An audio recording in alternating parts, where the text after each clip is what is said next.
Good morning दोस्तों, आपकी study.com में आपका स्वागत है। मैं प्रेम रंजन आज आप लोगों को झारखंड से संबंधित एक टॉपिक, झारखंड में जो 1857 का क्रांति या विद्रोह हुआ था उसका क्या योगदान रहा, उसके बारे में कल की क्लास में हम लोग एक क्लास में डिस्कस कर चुके थे। आज हम उससे आगे दूसरे क्लास में हम डिस्कस करेंगे, आगे देखेंगे। दोस्तों, कल की क्लास में जयमंगल पांडे और नादिर अली के बारे में हम लोग डिस्कस कर चुके थे, जो चतरा में उन दोनों को फांसी दे दिया गया था। आगे आज हम देखते हैं छोटा नागपुर क्षेत्र में विद्रोह। छोटा नागपुर क्षेत्र में विद्रोह। दोस्तों, इसके अंतर्गत मुख्य रूप से अगर देखें तो रांची उस समय आता था। दोस्तों, यहाँ से नेतृत्व जो कर रहे थे ठाकुर विश्वनाथ सहदेव और दूसरा नंबर पांडे गणपत राय। दोस्तों, छोटा नागपुर के क्षेत्र से ये दोनों व्यक्ति का मुख्य भूमिका रहा। पहला ठाकुर विश्वनाथ सहदेव, दूसरा पांडे गणपत राय। दोस्तों, इन्होंने छोटा नागपुर क्षेत्र में तो अपना मुख्य भूमिका निभाया है, साथ ही साथ झारखंड में भी इनका भूमिका मुख्य रहा। दोस्तों, ठाकुर विश्वनाथ सहदेव को झारखंड के 1857 की क्रांति का प्रेरक के रूप में जाना जाता था। तो अभी हम देखें कि झारखंड में मुख्य रूप से जो छोटा नागपुर का क्षेत्र था, दो व्यक्ति ठाकुर विश्वनाथ सहदेव और पांडे गणपत राय मुख्य रूप से भूमिका निभाए।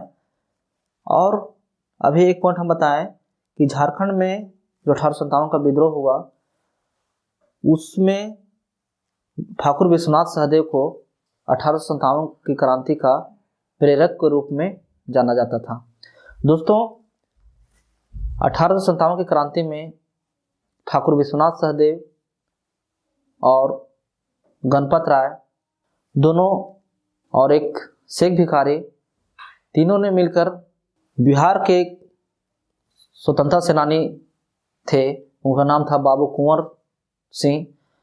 उनसे प्रेरित होकर के झारखंड में एक सेना का गठन किए थे, उसका नाम था मुक्ति वाहिनी सेना।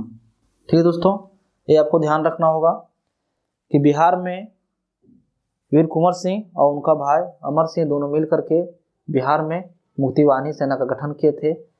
उसी से प्रेरित होकर के हमारे झारखंड में ये तीन व्यक्ति पांडे गणपत राय, ठाकुर विश्वनाथ सहदेव और शेख भिखारी तीनों मिलकर के मुक्ति वाहिनी सेना का गठन करते हैं, जो पांडे गणपत राय इस मुक्ति वाहिनी सेना के सेनापति रहते हैं। दूसरा ठाकुर विश्वनाथ सहदेव राजा रहते हैं और तीसरा नंबर शेख भिखारी प्रमुख सेना रहते हैं इसमें। दोस्तों, ये भी आपको ध्यान में रखना होगा।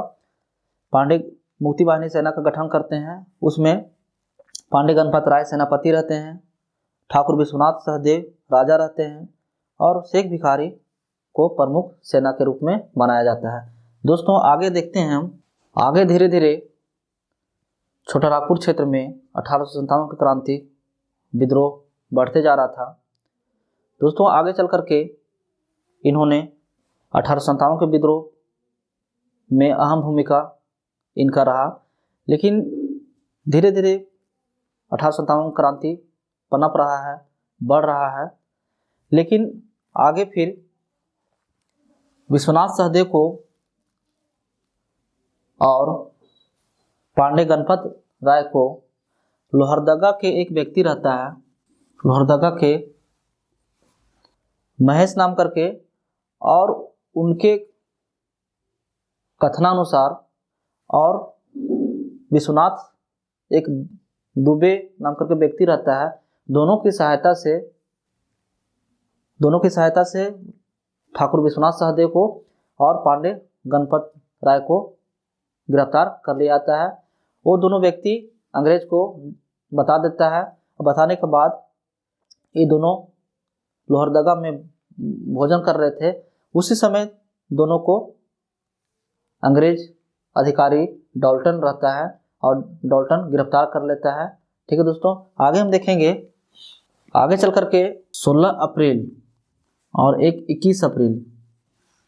दोस्तों 16 अप्रैल को ठाकुर विश्वनाथ सहदेव को रांची के अपर बाजार, जो जैन मंदिर के नज़दीक और जिला स्कूल के मुख्य द्वार पर कदम के पेड़ में ठाकुर विश्वनाथ सहदेव को अंग्रेज अधिकारी डाल्टन के आदेशानुसार 16 अप्रैल 1858 को ठाकुर विश्वनाथ सहदेव को खुलेआम फांसी दे दिया जाता है।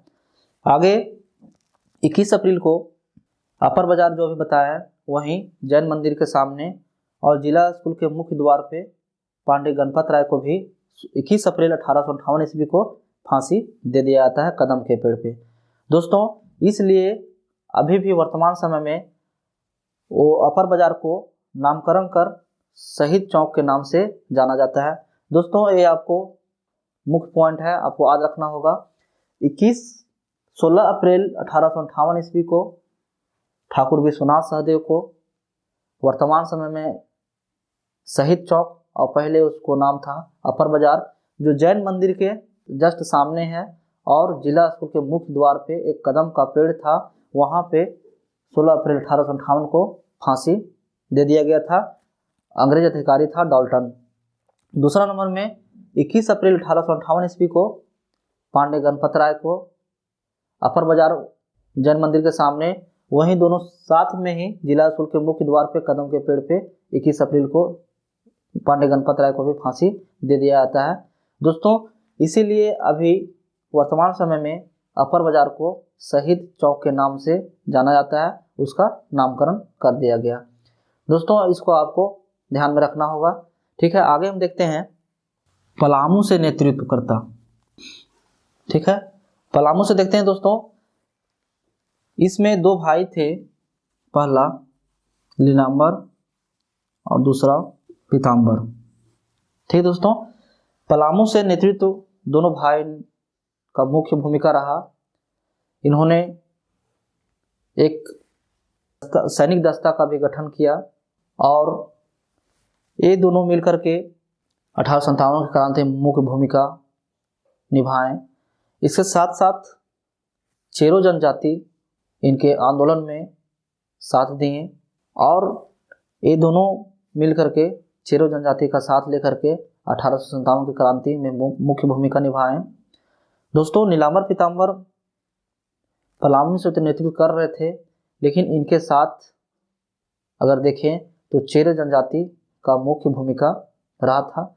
दोस्तों नीलांबर पीताम्बर छापामार युद्ध या गुरिल्ला युद्ध, कहने का मतलब दोस्तों छिप करके वार करना, छिप करके युद्ध करना, छिप करके मारना, उसे छापामार युद्ध या गुरिल्ला युद्ध कहते हैं। ये दोनों अपनाए नीलांबर और पीताम्बर।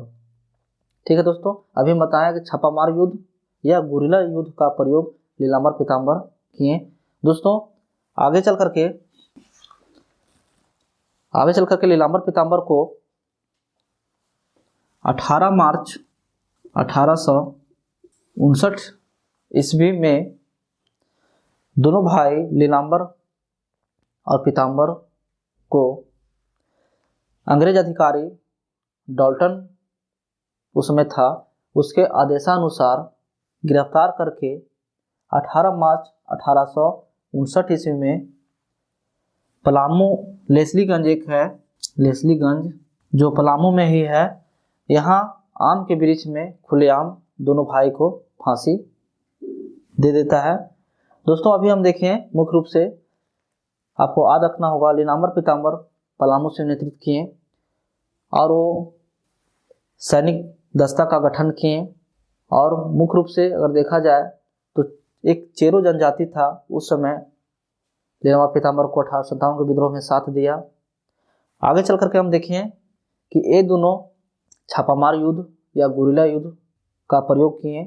उसके साथ साथ अभी हम देखें कि 18 मार्च 1859 ईस्वी में अंग्रेज अधिकारी डाल्टन उस समय था, उसके आदेशानुसार ये दोनों भाई को पलामू के लेस्लीगंज में आम के वृक्ष पे दोनों को फांसी दे दिया गया।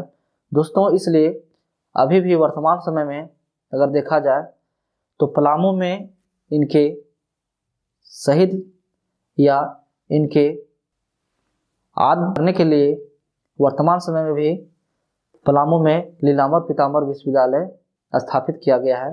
दोस्तों आज की क्लास में हम चर्चा किए छोटा नागपुर क्षेत्र से जो नेतृत्व किए और पलामू से जो नेतृत्व किए। आगे की नेक्स्ट क्लास में इससे आगे हम बताएंगे। आज की क्लास दोस्तों यहीं समाप्त करते हैं। धन्यवाद।